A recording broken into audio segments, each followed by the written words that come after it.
Mathematics. Mathematics. Ito, madali nito, problem solving, ha? Ang tatay mo galing sa opisina, umuwi ng bahay. May dalang 1,000 pesos, pinakita sa nanay mo 1,000. Hinatian niya ang nanay mo, magkano pera ng nanay mo? 1,000. Anong 1,000? Umuwi tatay mo, may dalang 1,000, pinakita sa nanay mo 1,000. Hinatian niya nanay mo, magkano pera ng nanay mo? 1,000. Anong 1,000? Hindi mo alam ang lesson natin. Hindi no alam ang ugali ng nanay ko. Ay, naasar na ako. Naubusan na tayo ng subject, religion. Religion. Dapat magaling ka sa religion. Nagalingan ko dyan. Pag-usapan natin ng tungkol sa Bible. Nagbabasa ka ng Bible. Siyempre.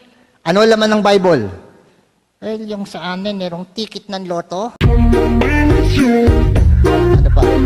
Hindi nakasingit. Sa atin wala na eh. Hindi, content ng Bible. Alam ko yan, teacher.